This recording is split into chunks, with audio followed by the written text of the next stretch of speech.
Hi everyone, এবারে তোমাদের fourth semester calculator English general suggestions দিয়ে দেবো। যাদের ইংলিশ এমডিসি আছে তোমাদের জন্য বেসিক্যালি সাজেশনস, তোমাদের এমডিসি 5 এর সাজেশনস আমি অলরেডি তোমাদের এমডিসি 4 এর সাজেশনস অনেক আগে পোস্ট করে দিয়েছি। তোমাদের থার্ড সেমিস্টার পরীক্ষার শেষ হওয়ার 2-3 দিনের মধ্যেই পোস্ট করে দিয়েছিলাম, ওটা দেখে নিতে পারো। ফোর্থ সেমিস্টারের সাজেশনস, এই এমডিসি 4 এর সাজেশন।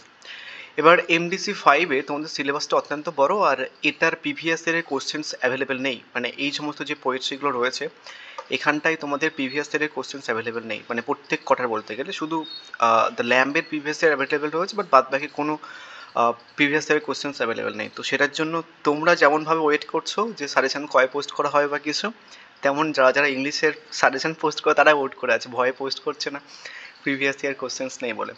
অ্যান্ড অ্যাকচুয়ালি আমিও অনেক আগে পোস্ট করতাম তোমাদের, বাট তোমরা যারা এমডিসি স্টুডেন্ট আছে তোমাদের অ্যাকচুয়ালি ব্যবহারটা প্রচণ্ড খারাপ। মানে আমি ইউজুয়ালি এই জন্য পোস্ট করছিলাম না যে তোমাদের মানে পোস্ট করলে চ্যানেলের রিচ কমে যাবে, তোমাদের এতটা পাওয়ার। কেউ দেখে না ভালো করে, লাইক তো দূরের কথা, তো চ্যানেলের রিচ কমে যায়। হ্যাঁ, তো আমি জেনে বুঝে চাইবো কেন যে চ্যানেলের রিচ কমে যাক, তাই না? এনিওয়েজ, তো তোমাদের বেসিক্যালি টোটাল 7টা পোয়েট্রি রয়েছে, বাট 7টা থেকেই প্রশ্ন হয়তো দিতে পারে। তোমাদের কোশ্চেন প্যাটার্ন ক্লিয়ার করেনি ক্যালকাটা ইউনিভার্সিটি যে কেমনভাবে প্রশ্নগুলো আসবে। ইউজুয়ালি অনার্সদের যে কোশ্চেন্স প্যাটার্ন আছে, মানে 4টে 15 মার্কসের প্রশ্ন লিখতে হয় এবং 3টে 5 মার্কসের প্রশ্ন লিখতে হয়, এই প্যাটার্নেই হচ্ছে কি তোমাদের পরীক্ষাটা হবে। বাট আদারওয়াইজ কিন্তু কোনো কোশ্চেন প্যাটার্ন বলেনি ক্যালকাটা ইউনিভার্সিটি। তো ক্যালকাটা ইউনিভার্সিটি বলেনি যে এখন আমি কী করে বলবো, তাই না? এবার আমার যেটা মনে হয় আমি তোমাদের সেটা বলছি। আমার যতটুকু মনে হয় যে তোমাদের কেমনভাবে কোশ্চেন্স দেবে দেখো, এই দুটো প্রথম 1 আর 2 থেকে, মানে এখান থেকে একটা পোয়েট্রি দেবে, এখান থেকে একটা দেবে প্রশ্ন, এবং যে কোনো একটা করতে হয়। মানে সনেট 18 এবং ল্যাম্প, এখান থেকে সনেট 18 থেকে একটা প্রশ্ন দিল, ল্যাম্প থেকে একটা প্রশ্ন দিল, এবার বললো যে কোনো একটা করতে। যেমন ব্রাইট স্টার থেকে এবং পরফিরিয়াস লাভার্স থেকে একটা প্রশ্ন দিল, যে কোনো একটা করতে। তেমন এই দুটো থেকে বলবে, মানে দুটো থেকে দেবে একটা করতে, এমনভাবে হয়তো দিতে পারে। তো সব কটার পোয়েট্রি থেকে কিন্তু প্রশ্ন দেবে, তোমাদের সব কটা থেকেই করতে হবে। তো ওই জন্য আমি একটা একটা করে প্রশ্ন রেখেছি। আমি বেসিক্যালি আজকে 4টে থেকে তোমাদের সাজেশন দিয়ে দেবো, পরের একটা ভিডিও পোস্ট করে দেবো, সেখানটায় তোমাদের এমডিসি 4 অ্যান্ড 5 মিলিয়ে পোস্ট করবো, আর সাথে এই 3টে পোয়েট্রি থেকে কিন্তু সাজেশন দিয়ে দেবো। অ্যান্ড যে কোশ্চেন্সগুলো রেখেছি তোমাদের, সেই কোশ্চেন্সগুলো দেখে নাও, অ্যান্ড মুখে কিছু বলে দেবো আমি, সেটা ভালো করে শুনে নাও। যারা স্ক্রিনশট মেরে পালিয়ে যাওয়ার ধান্দায় ঘুরছো, মানে করছো অ্যাকচুয়ালি, একটুখানি শুনে নাও কথাগুলো, তাহলে কিন্তু প্রবলেম ভুগবে। এনিওয়েজ, প্রথমে আসি সনেট 18। সনেট 18 হচ্ছে কি তোমাদের যে অ্যাকচুয়াল পোয়েট্রি তোমরা ক্লাস 12-এ পড়েছো। শ্যাল আই কম্পেয়ার দি, যে পোয়েট্রিটা ছিল তোমাদের ক্লাস 12-এ মেবি ছিল, ক্লাস 11 না 12, ওটাই কিন্তু। তো হয়তো পরীক্ষাতে তোমাদের সনেট 18 না দিয়ে শ্যাল আই কম্পেয়ার দিয়ে দিল, to the summer's day something কিছু একটা ছিল। তো ওটা যদি দিয়ে দেয়, মানে সনেট 18 নামটা হচ্ছে কি যে তোমার অ্যাকচুয়াল নাম হচ্ছে কি যে স্যালাই দি, তো ওটা যদি দিয়ে দেয়, ব্যাপারটা কিন্তু শুনে রেখো, ঠিক আছে? ধরো সনেট 18 বদলে স্যালার দি ক্রিটিক্যাল অ্যাপ্রিসিয়েশন লিখতে দিল, তুমি আর খুঁজে পাচ্ছ না যে সিলেবাসে তো নেই স্যালাই দি, তখন একটা কোনো প্রবলেম ভুগবে, তাই না? ওই কারণের জন্য।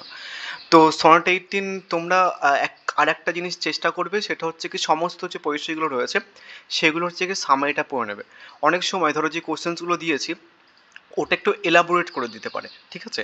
তো আমি কিছু জিনিস মুখে বলে দিয়েছি এবং লিখেও দিয়েছি, বাট তাও একটুখানি পোয়েট্রিটা পড়ে নিও, তাহলে যদি এলাবোরেট করে কোশ্চেন্স দেয় তাহলে কিন্তু লিখতে পারবে। সব কটা তো আর প্রশ্ন লেখা সম্ভব নয়। এনিওয়েজ, তো প্রথম প্রশ্ন দেখো, ক্রিটিক্যাল অ্যাপ্রিসিয়েশন সব থেকে বেশি মোস্ট ইম্পর্ট্যান্ট, এবং আদারওয়াইজ পরীক্ষাতে দেয় যে অ্যাজ এ লাভ পোয়েম, বা তোমাকে এইভাবে বলতে পারে প্রশ্নটা যে sonnet 18 as a Shakespeare and sonnet, ঠিক আছে? বা এরকমভাবে কিন্তু বলতে পারে যে sonnet 18 as a Shakespeare and sonnet, বা shall I compare thee as a Shakespeare and sonnet, এভাবে কিন্তু বলতে পারে। তা দুটো প্রশ্ন গেল, এগুলো কিন্তু অর প্রশ্ন। নেক্সট অর প্রশ্ন দেখো, discuss how Shakespeare use uses natural imagery to convey the theme of eternal beauty, time and ইমোর্টালিটি। বা প্রশ্নটা এইভাবে ঘুরে দেয় যে sonnet 18 is about eternal beauty, time and ইমোর্টালিটি, এভাবে কিন্তু প্রশ্ন দিতে পারে, প্রশ্নটা ঘুরিয়ে ফিরিয়ে।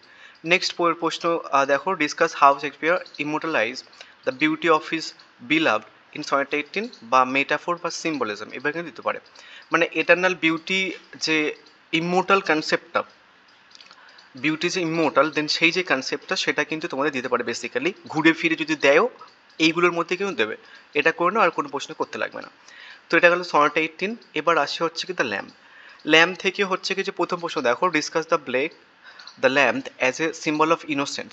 প্রশ্নটা ঘুরে আসতে পারে যে write the critical appreciations of the lamp, এভাবে বলতে পারে, বা বলতে পারে comment on the Blake use of symbol in the lamp, এভাবে বলতে পারে, বা অনেক সময় লাইন তুলে প্রশ্ন দেয় বা টাইটেলটাও দিয়ে দেয়। ঠিক আছে, আমি টাইটেলটা কিন্তু লিখিনি কোশ্চেন্সে, বা টাইটেলটা কিন্তু করে নেবে, একসাথে ক্রিটিক্যাল অ্যাপ্রিসিয়েশনস বা সিম্বলটা করে নিলে হয়ে যায় বেসিক্যালি।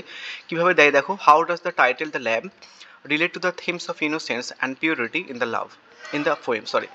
নেক্সট প্রশ্ন দেখো, লাইন তুলে একটা প্রশ্ন দেয়, little lamb who made thee was thou know who made দি, এভাবে কিন্তু লাইন তুলে প্রশ্ন দেয়। দেন বলে with reference to the given lines comment on the Blake's mysticism as revealed in the lamb. আর একটা প্রশ্ন ঘুরিয়ে দেয়, সেটা হচ্ছে কি what qualities does the Blake ascribe to the lamb. তাহলে আমি একটা একটা করে প্রশ্ন দিয়েছি, 5টা পরিচয় থেকে বেসিক্যালি আমি 5টাই প্রশ্ন দেবো। ঠিক আছে, যখন সাজেশন আর একটা পোস্ট করবো, তো 5টা থেকে 5টাই করে নিও। নেক্সট আসছে হচ্ছে কি তোমার পোফিরিয়ার্স লাভার্স, পোফিরিয়ার্স লাভার, এই আরটা কিন্তু প্রোনাউন্স হয় না, প্রোনাউন্স হচ্ছে কি তোমার পোফিরিয়ার্স লাভার্স। ঠিক আছে, এইভাবে প্রশ্নটা দেয়। তো প্রথম প্রশ্ন দেখে নাও, is Browning's Porphyria's lover intensely dramatic, give reasons for your answers, বা প্রশ্নটা ঘুরে আসতে পারে discuss the Porphyria's lover as a dramatic monologue, বা প্রশ্নটা ঘুরিয়ে দেয় ক্রিটিক্যাল অ্যাপ্রিসিয়েশনস ডিরেক্টলি দিয়ে দিল, বা পরীক্ষাতে টাইটেলটাও আসতে পারে, খাতায় যারা লিখছো একটুখানি টাইটেলটাও লিখে নাও, তাহলে কিন্তু কাজে লাগবে। নেক্সট হচ্ছে কি তোমার প্রশ্ন আর একটা, সেটা হচ্ছে কি discuss the Porphyria's lover as a Victorian poem, বা বলতে পারে how does the Browning present love and the violence in the Porphyria's lover.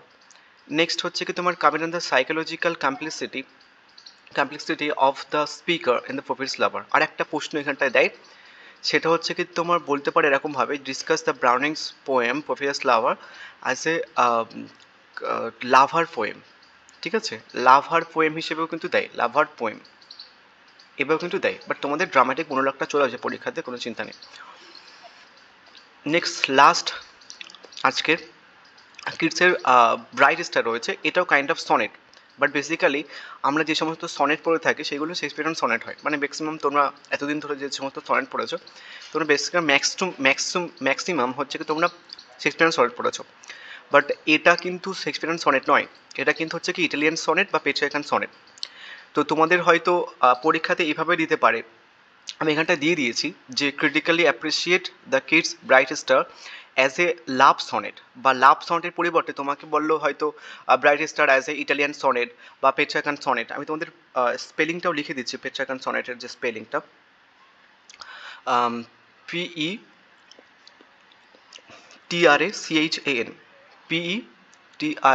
PETRACHAN, পেট্রিয়ার্কান sonnet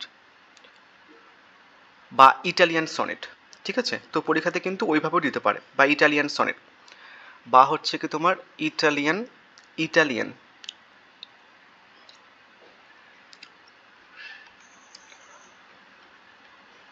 sonnet, এভাবে কিন্তু দিতে পারে।